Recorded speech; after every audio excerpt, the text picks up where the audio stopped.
Now let's run through some do's and don'ts. The most important one by far is to listen carefully all the time. If you've watched my video about exiting a company, you've heard me tell a story about my late father and listening, so I won't repeat it here. There's a link to the video in the description box below. Just remember that you've got 2 ears and 1 mouth, so use them in those proportions.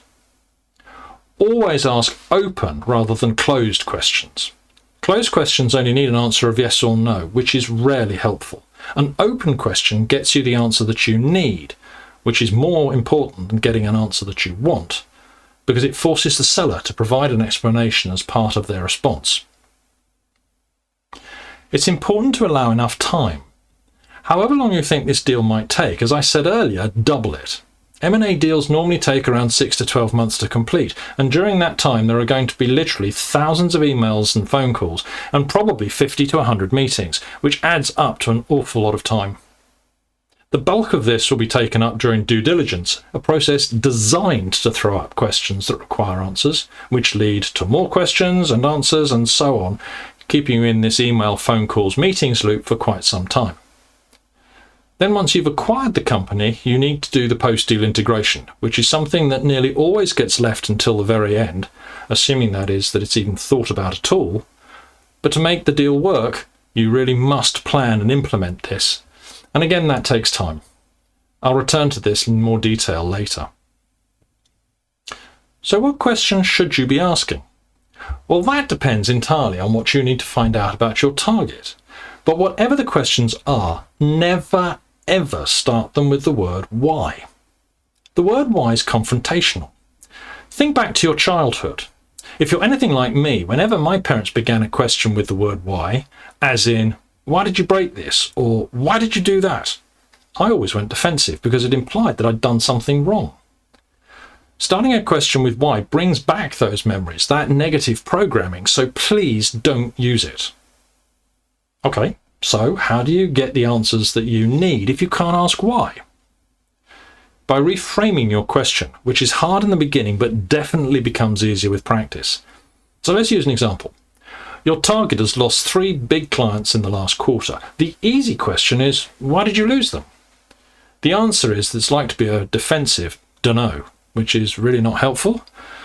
But if you were to frame it along the lines of, so I noticed that you lost 3 clients recently. What analysis have you done to understand why they left? And what did you learn? You're forcing them to explain why without coming over as confrontational, so there's no reason for them to become defensive. This way gets you the answers that you need. Don't react negatively to things that you don't like, which is definitely going to occur at some point during this process. If you react, you're giving leverage to the other side. If you don't like something, just negotiate it out. It's quite straightforward. We're in a negotiation. I don't like this, so I'll put a price tag on it, or I'll trade you something for it. Always negotiate it out. Now don't be stingy or tight-fisted. It's too easy to try and screw the other side on price and pay as little as you can for the company. The problem with this is if you want the deal to work, it could end up costing you a great deal more because A, it can lead to resentment by the other side, so they don't try as hard to make the deal work, or B, it could lead to the deal failing completely. And you've still got costs to pay, and then you need to start all over again with one of your backup targets. You did research on backups, didn't you? I had a client whose initial buyer dropped the price by 2/3 during due diligence. Needless to say, that deal never completed. Be dispassionate. It's much easier for a buyer to be dispassionate than it is for a seller. For you, it's a business deal, it's commercial. But to the seller, it's an emotional roller coaster. It's been a huge, huge thing to sell a company, as I well know. The sellers put their heart and soul into building their company, and now their baby is no longer going to be theirs. They'll be going through a vast range of emotions, so try and understand that. Yes, be dispassionate, but also try to be compassionate. It must never get personal for you, remembering that there are more sellers than there are buyers, but if it does, I suggest that it's probably time to walk away. My last item on the do's and don'ts list is to document all points as they occur and get them agreed immediately. Our memory's poor and we tend only to remember headlines, but details really matter in deal making. So keeping an agreed record of everything will save everyone a lot of heartache.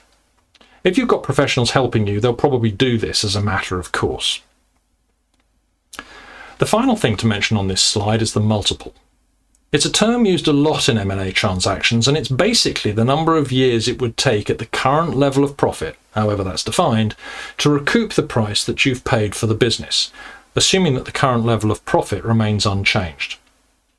So if you buy my company for 5 million on a profit of 1 million, you're paying a multiple of 5 because the perceived wisdom is that it's going to take you 5 years to recoup your investment.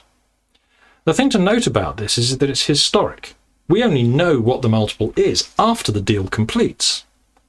Now here's a newsflash for you. There are actually two multiples.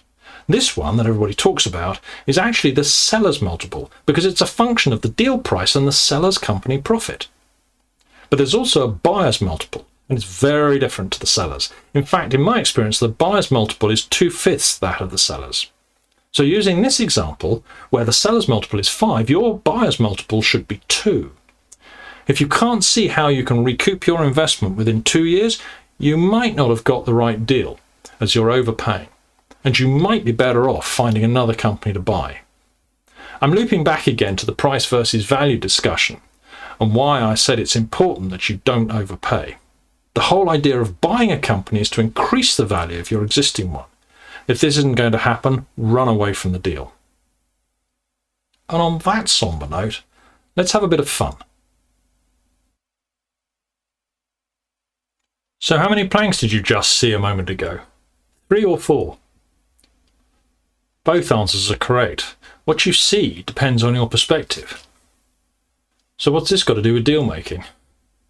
Well, all deals, particularly M&A deals, are about perspective. Unfortunately, the post-deal integration piece of work rarely happens. In my experience, company owners like doing deals. It's the sexy bit of running a successful business. And they tend to forget that they actually need to make these deals work after they're done. If you want to maximize the deal's return on investment, you need to put in the hard yards to do this integration. And now I'll let you in on a little secret. You've only got 100 days before the wheels start coming off, as I'll explain shortly. The first part of the integration is planning, which should begin at the point you're selecting your target to buy, because this is when you determine what you want the deal to achieve. Start by thinking about your desired outcomes, things like economies of scale, new markets, new products, and expanded customer base. Thinking about desired outcomes gives you the framework for the integration of the different moving parts of the combined organisation. Obviously, at this stage, these plans are fairly loose, as you don't know if you're going to be able to acquire your chosen target. But when you get into due diligence, you should start to flesh them out, as it should become increasingly clear how you can make it work.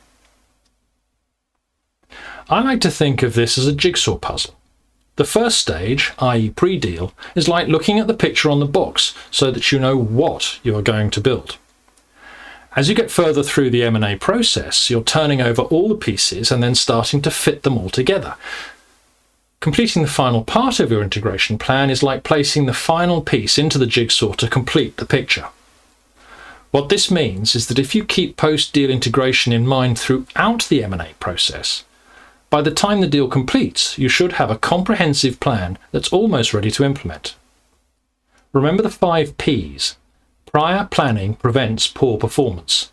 Don't, and you'll probably live to regret it. So what's the significance of the first 100 days? It's generally accepted that a new boss has 100 days to make an impression. A quick internet search will confirm this.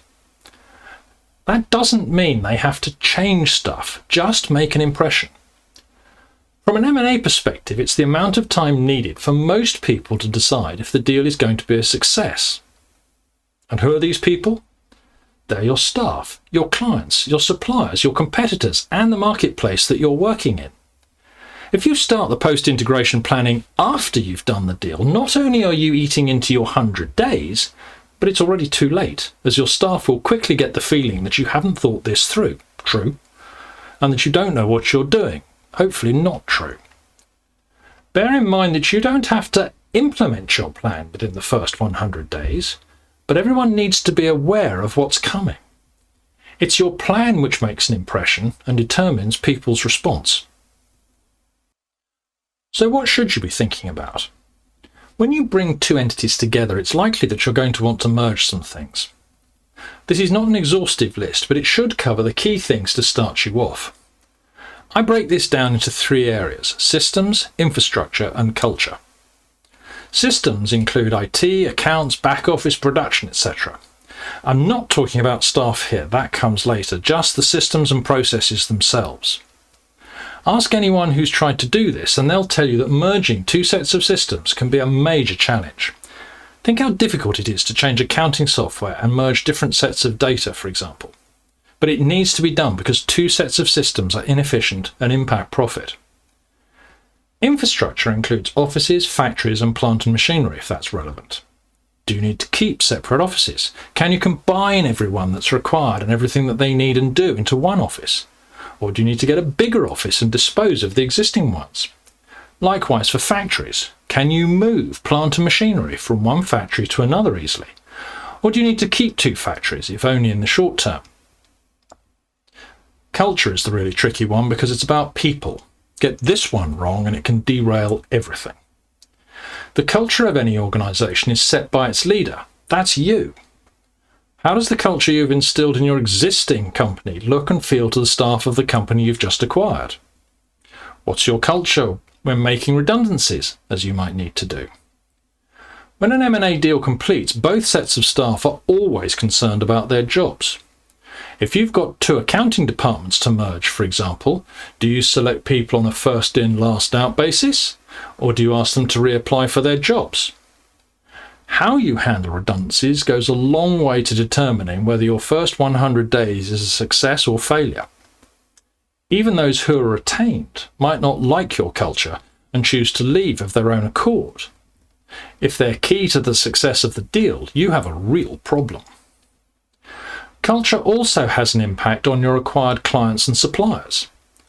If they've had good working relationships with staff who are now leaving, might they think about leaving too? At the end of the day, you want your staff, clients and suppliers, but particularly your staff, to be ambassadors for the deal, not assassins trying to kill it. I can't stress enough how important the culture of any post-deal integration work is. I've taken clients through workshops to work out how to merge the cultures, but then they didn't implement the plan and wondered why the deal wasn't the success it should have been. If you can't merge the cultures or get one side to adopt the culture of the other happily, I can say with almost 100% certainty that the deal won't work as you'd hoped. Hopefully you can understand why the post-deal integration is so important. It can turn the buyer's multiple that I mentioned earlier on its head. If you're expecting to get a return on investment within 2 years, but you don't do this piece of work, you could be in for a very long wait to get your money back. There are 3 deadly sins in the M&A process. The first is failing to plan, which means you plan to fail. The second is failing to prepare. As I've tried to show, there's a lot of preparation work you need to do when thinking about buying a business. And third, failing to execute once you've bought your target company, which means having and implementing a post-integration plan. Otherwise, all the time and effort you've put into this process will be totally wasted. So buying a business is easy, isn't it? Thank you. I hope this talk has given you some tips and tricks you can use to buy a company and to avoid the pitfalls. As part of my mentoring practice, I often help clients buy another company. So to get a flavour of what enhancing clarity can do for you, visit my website at philipdelisle.com. There's a link in the description box below, along with links to my 2 other talks in this series, Exit Stage Left Smiling and Getting Investment Ready. Finally, if this talk's been helpful, please click the like button so that I know. And if you've got any questions or suggestions of what you want to see in future videos, let me know in the comments. Thank you for watching.